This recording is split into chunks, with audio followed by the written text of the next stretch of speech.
What we're trying to maintain then is good infiltration. And infiltration is the ability of the soil to accept water. And so what we're trying to do is give lots of pores for that water to work through. And the bigger the better, because the bigger the pore spaces, the easier it is for the water to enter the soil and continue to move down through it. Therefore, we know sandy soils are going to be by far the best water receivers. They have the biggest pore spaces.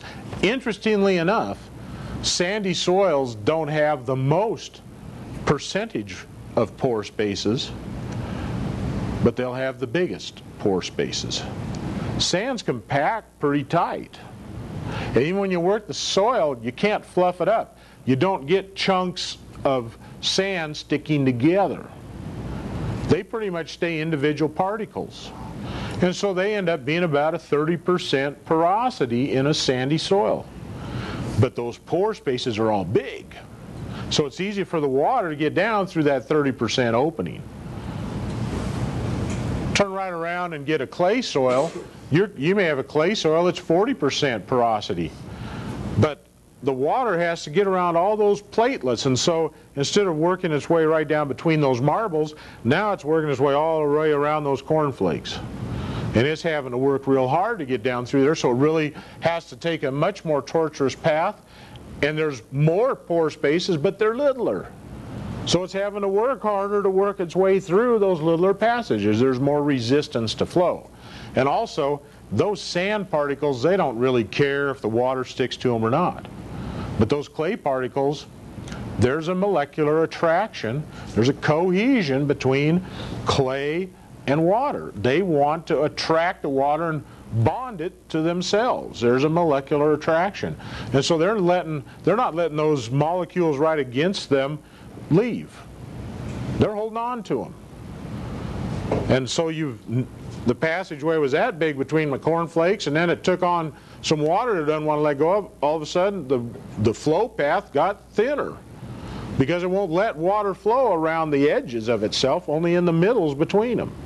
And so it just, you know, and then in the sands, you got these great big things here, and there's great big huge passages.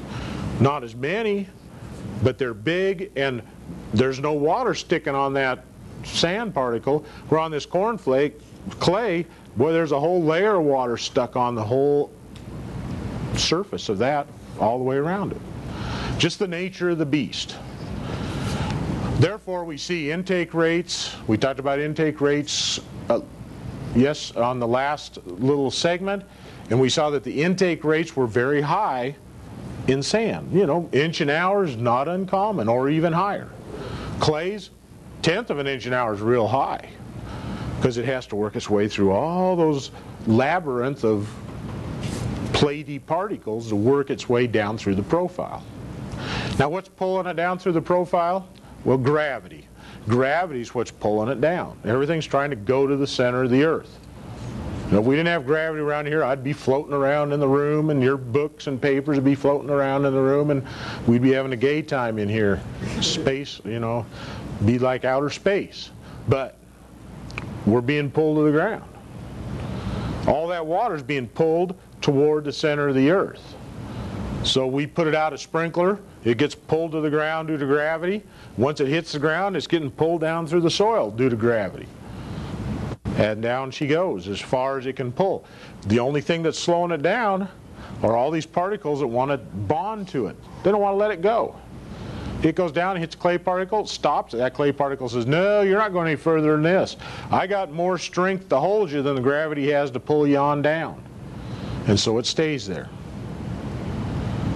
And then a little root comes down, and it goes over and it finds that drop of water, and it says, I want that drop of water, clay particle, and I'm going to try to suck it away from you. And if that plant has enough soil or root suction, it can suck that water away from that clay particle, and into the plant it goes, and it feeds the plant. If that clay particle has greater soil tension than that root has root suction, the root loses and it doesn't get that water.